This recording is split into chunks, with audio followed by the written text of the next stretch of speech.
Hello বন্ধুরা, তোমরা সবাই কেমন আছো? আমি সকাল সকাল বসে পড়েছি কতগুলো ঢ্যাঁড়স নিয়ে। হ্যাঁ, এই ঢ্যাঁড়সগুলোকে আজকে ভাতে সেদ্ধ দেবো। তো ভাতে এমনি যদি নর্মালি সেদ্ধ দেওয়া হয় তাহলে ভাতের মধ্যে কিন্তু এই ঢ্যাঁড়সগুলো কোথাও খুঁজে পাওয়া যায় না। তাই আমি একটা শিক নিয়েছি, শিকের মধ্যে খুব সুন্দর করে একটা একটা করে গেঁথে এগুলোকে ভাতে সেদ্ধ দেবো। আর আমার পাশে আদি দিয়ে প্রশ্ন করেই যাচ্ছে, মাম্মাম তুমি এগুলো কেন এমন করছো, মালা কেন গাঁথছো?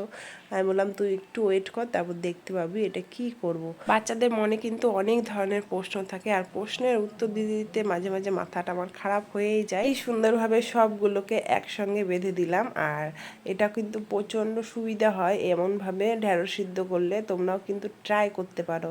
তো এখন আমি সমস্ত ঢ্যাঁড়সগুলোকে একসাথে বেঁধে দিয়ে এবার ভাতের মধ্যে আস্তে আস্তে দিয়ে দেবো, আর খুব সুন্দরভাবে সেদ্ধ হয়ে যাবে। ভাতটা অনেকটা হয়ে গেছে, ভেন্ডিটা অনেক আগে দিলে না বেশি নরম হয়ে যায়, তাই ভাত হওয়ার আগে দিলে কিন্তু খুব সুন্দরভাবে হয়ে যায়। দেখো কি সুন্দরভাবে পুরো ঢ্যাঁড়সটা পুরো একদম সেদ্ধ হয়ে গেছে, আর একটাও কিন্তু খুলে পড়ে যায়নি, খুব সুন্দরভাবে আটকে ছিল। এবার আমি সুন্দর করে ঢ্যাঁড়সগুলোকে কেটে নিয়েছি, তেলটা একটু বেশি পড়ে গেছিলো, তারপরে আমি তেলটাকে একটু সরিয়ে নিয়েছি। তারপরে এখানে ঢ্যাঁড়স সিদ্ধটার মধ্যে দিয়েছিলাম পেঁয়াজ, একটু শুকনো লঙ্কা, একটুখানি ধনিয়া পাতা। আর খেতে কিন্তু ঢ্যাঁড়স সিদ্ধ আমার খুব ভালো লাগে। আমার আদিদেব কিন্তু অনেক বড় হয়ে গেছে, দিদনের সঙ্গে অনেক কাজ করে, আর দিদনকে প্রচুর হেল্পও করে, আবার অনেক জ্বালায়ও। এই যে আমার মা একখানি কুমড়ো গাছ লাগিয়েছে, আর এই কুমড়ো গাছের মধ্যে কিন্তু এখন মা দিচ্ছে মাটি আর একটুখানি সার, যেটা মানে দিলে খুব ভালো হবে। আগের দিন ঝড়ে গাছপালা প্রচণ্ড এলোমেলো হয়ে গেছে, আর ঝড়ে অনেক আম পেয়েছি, অনেক আম, আর সেই আমগুলো কেটে রেখেছিলাম। আর আজকে এখানে আমি রোদে দেবো, প্রচুর আম পেয়েছি, আর এই আমগুলো দিয়ে আচার হবে একটু, আর আম তেল হবে। শুধুমাত্র বৃষ্টি হলে খুবই ভালো হয়, এখন প্রচণ্ড গরম পড়েছে, যার জন্য একটু একটু বৃষ্টি না হলে কিন্তু হয় না। কিন্তু বৃষ্টিটা হলেই ভালো, তার সাথে সাথে যদি ঝড় হয় তাহলে কিন্তু অনেক মানুষের অনেক ক্ষতি হয়ে যায়। ঝড়টা সবসময় মানুষকে ক্ষতিই করে। আমাদের অনেক আম পড়ে গেছে ঝড়ে, আর এই ঝড়ের মধ্যে কিন্তু আমার বোন অনেক আম কুড়িয়েছে। আর আমি যখন ঝড়টা থেমে গেছে বৃষ্টি, তারপরে গেছিলাম, তারপরে আম কুড়িয়েছি।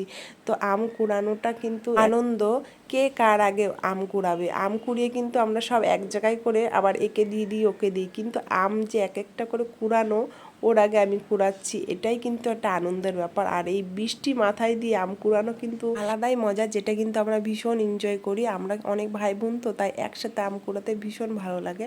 মাঝে মধ্যে একটুখানি বৃষ্টি হলে এই ছোট ছোট চারাদেরও কিন্তু ভীষণ আনন্দ হয়। এটা হচ্ছে পাট শাক, সাদা পাট শাক, যেটা কিন্তু আমাদের এখানে পাওয়া যায় না। আমাদের এখানে লাল পাটের শাক আছে, যেটা খেতে ভালো লাগে কিন্তু অতটাও ভালো লাগে না। এই সাদা পাট শাকটা খেতে কিন্তু দারুণ ভালো লাগে, যার জন্য এখানে লাগানো হয়েছে। আর এখানে কিন্তু অনেক গাছ আছে, শিম গাছ আছে, কুমড়ো গাছ আছে, শশা গাছ আছে, ডাঁটা গাছ আছে।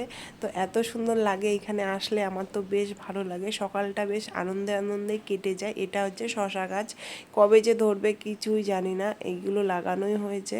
আর এত সুন্দর কুমড়ো গাছ হয়েছে, কিন্তু কালকের বৃষ্টিতে পুরো দমড়ে মুচড়ে গেছে। আগাগুলো খুব সুন্দর হয়েছিল, ভেবেছিলাম আর দুদিন গেলে একটু একটু করে কেটে কেটে খাবো, কিন্তু তা আর হলো না। সকলকে অনেক ধন্যবাদ, আবারও দেখা হবে অনেক তাড়াতাড়ি, সবাই ভালো থাকবে।